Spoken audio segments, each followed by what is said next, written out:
Boa noite. São 125 anos de história. Desde a construção da primeira estrada de ferro em Santa Catarina até agora, há muita coisa para contar. Investimentos, guerra, desenvolvimento de cidades inteiras e também muito abandono. O Estúdio Santa Catarina de hoje faz uma viagem especial por essa história. 5 equipes de reportagem percorreram o estado fazendo entrevistas, buscando imagens dos trilhos, dos vagões e vendo de perto como está a situação dessas ferrovias. Se prepare para um passeio que fala do passado e do futuro de Santa Catarina.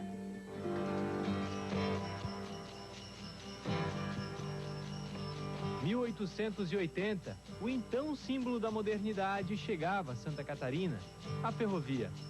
No sul do estado começava a ser construída a estrada de ferro Dona Teresa Cristina para transportar o carvão até o porto de Imbituba e Laguna. A construção levou 4 anos. O investimento era inglês, a mão de obra italiana, de imigrantes da região. Foi o primeiro emprego deles. Muitos trabalharam na Teresa Cristina e porque até então eles tinham só vivido de escambo, ou seja, de trocas de alimentos por animais, esse tipo de coisa.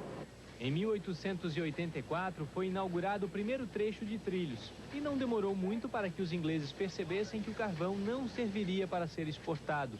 A qualidade não era boa. A ferrovia ainda chegou a ser expandida com 4 ramais, mas foi só. 23 anos depois, o estado começava a ser cortado por uma outra estrada de ferro, a São Paulo-Rio Grande, ou Ferrovia do Contestado, como ficou conhecida. Os trilhos e as margens da ferrovia foram os motivos de um dos maiores conflitos já existentes no Brasil. Junto com a estrada de ferro, o grupo Farquhar trouxe a Lumber em Calmon em 3 Barras para explorar a madeira. Então eles tinham desde a exploração, o corte e exploração da madeira até o transporte e o escoamento pelo porto. Então, quando essa atividade agrediu o caboclo da região, ele se revoltou e aí ocorreu a Guerra do Contestado. A ferrovia que passava pelo meio-oeste precisava ser ligada ao litoral. Em 1909 surgia a Estrada de Ferro Santa Catarina. A iniciativa veio de um grupo de alemães e o ponto de chegada seria o porto de Itajaí. Os trilhos começaram ligando Blumenau a Ascurra.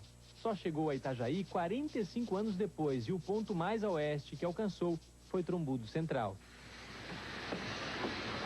Mas a São Paulo-Rio Grande não deixou de ter fins comerciais para Santa Catarina. Enquanto a aventura alemã estava longe de alcançar o objetivo no Vale do Itajaí, um ramal era construído entre Porto União e São Francisco do Sul.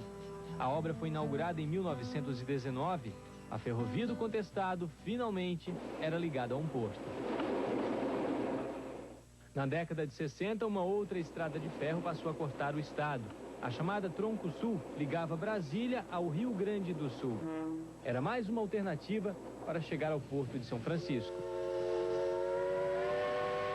Foi praticamente o último investimento que Santa Catarina recebeu em ferrovias. O estado tinha, então, uma malha de trilhos de 1.522 quilômetros. Eram 5. A pioneira, Dona Teresa Cristina, a histórica São Paulo-Rio Grande, o ramal de São Francisco, a inacabada estrada de ferro Santa Catarina e a Tronco Sul. Em vez de se expandir, essa malha ferroviária foi minguando. A Santa Catarina, desativada por inteiro. Com a estrutura comprometida, parte da Ferrovia do Contestado e parte do ramal também deixaram de funcionar. Como todas as ferrovias do país, as de Santa Catarina ficaram em segundo plano, diante da ascensão das rodovias. Em 1997, o que sobrou foi passado para as mãos da iniciativa privada. Concessões que vão durar 50 anos. No meio-oeste, o trem ainda funciona, mas não a todo vapor. Falta estrada de ferro. Os 362 quilômetros originais da Ferrovia do Contestado, só restam 32 com alguma condição de uso. O processo de sucateamento vem desde a década de 70. Os trilhos, que já foram os estopins de uma guerra, não operam há 15 anos. Seu Gomercindo e seu Leonardo trabalhavam na manutenção de parte da ferrovia. Para os dois, sobram a nostalgia e a tristeza com o estado de abandono. Eu acharia bonito, né? Ter aquele movimento que nem tinha direto. Depois de aposentado, eu gostava de caminhar na linha, né? Andar assim, pela linha. E hoje não dá, é só mato. É um erro histórico do Brasil. O Brasil não deu essa importância estratégica que representava as ferrovias. Santa Catarina também passou por esse mesmo processo e, por sua vez, hoje nossos grandes polos industriais sentem a carência exatamente de meios de transportes rápidos para que possam incrementar suas exportações. A concessionária, que já assumiu a ferrovia em más condições em 1997, diz que todo o trecho é acompanhado, mas nada deve ser investido até que a demanda de cargas na região compense esse investimento. Nesse trecho que corta a região, muitas cidades nasceram e a economia se desenvolveu de carona com os vagões dos trens que passavam por aqui. Hoje, a situação é de abandono. Somente no município de Piratuba é que as atividades levam os turistas a conhecer um pouco mais sobre a história da ferrovia do Contestado. A velha Maria Fumaça agora só leva turistas. Quando a ferrovia estava em plena atividade, passavam até 3 trens por dia pela região, incluindo o Internacional, que partia de Montevidéu, no Uruguai, e ia até o Rio de Janeiro. Hoje, com o pequeno trecho, os turistas conhecem um pouco da ferrovia do Contestado. A esperança da associação que organiza os passeios é fechar parcerias para aumentar o trajeto e preservar a história. Pela memória da ferrovia, hoje usar ela para o transporte de turistas. E é um investimento muito alto? É um investimento alto, mas com o apoio do governo do estado, de prefeituras, da iniciativa privada, a gente pode conseguir recuperar toda essa ferrovia. No ramal de São Francisco, na região norte, os passeios também são agendados pela mesma associação.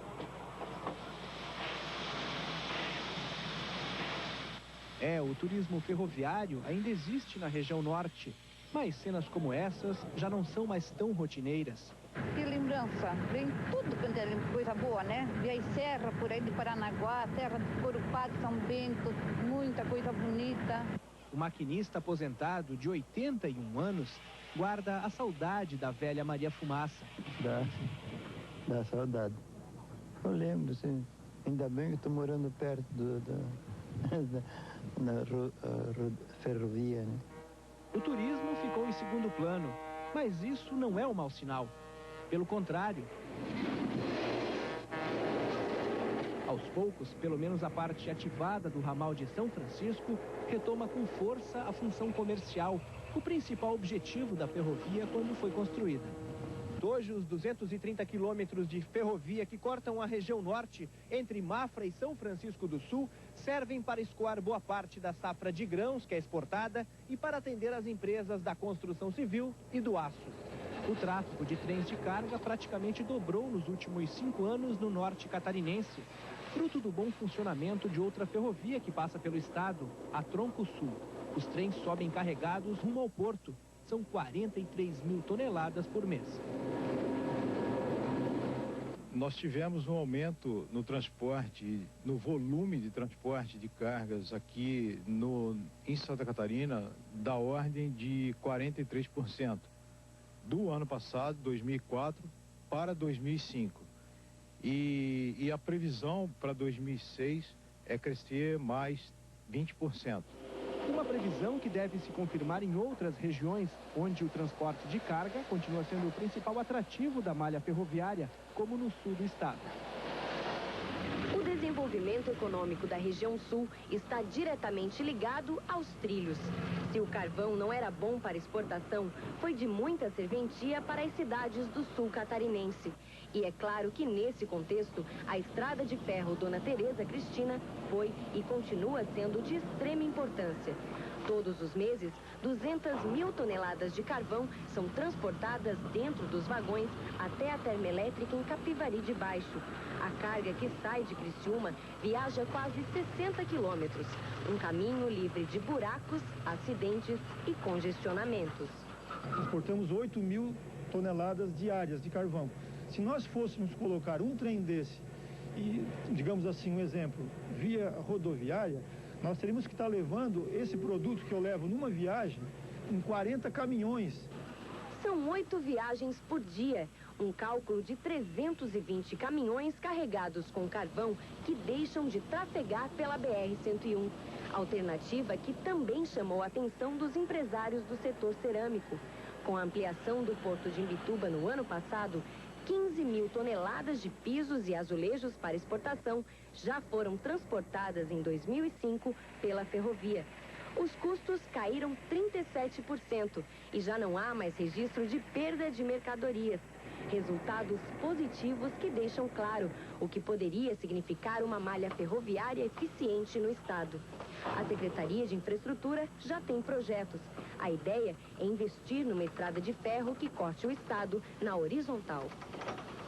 Nós estamos trabalhando isso para que até o final desse ano nós tenhamos esses projetos contratados, pois temos estudos de viabilidade técnica, onde a partir dos estudos de viabilidades técnicas a gente já tem as definições, localizações e pontos, que são os pontos críticos, e o ponto extremamente favoráveis. Então, esse processo envolve 2 anos de projeto e o lançamento para a implantação, que vai ser em etapas, é um projeto de longo prazo para uma década. O segundo foco desses projetos é apostar também no turismo sobre os trilhos. No sul do estado, isso já acontece. Meus amigos que comentaram com a gente sobre esse passeio, disseram que é muito bonito, então nós resolvemos prestigiar e conferir. Fabricada na Alemanha há 52 anos, a Jung número 5 foi a última locomotiva comprada pelo Brasil. A locomotiva deixou de ser usada em 1984 e foi doada para o Museu Ferroviário de Tubarão. Para voltar à ativa, a Maria Fumaça precisou ser restaurada no ano passado. Essa é a viagem de reestreia.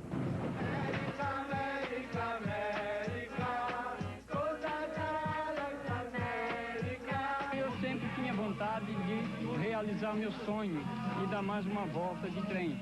Fins turísticos ou comerciais, só o que não parece combinar com os trilhos de Santa Catarina é o abandono.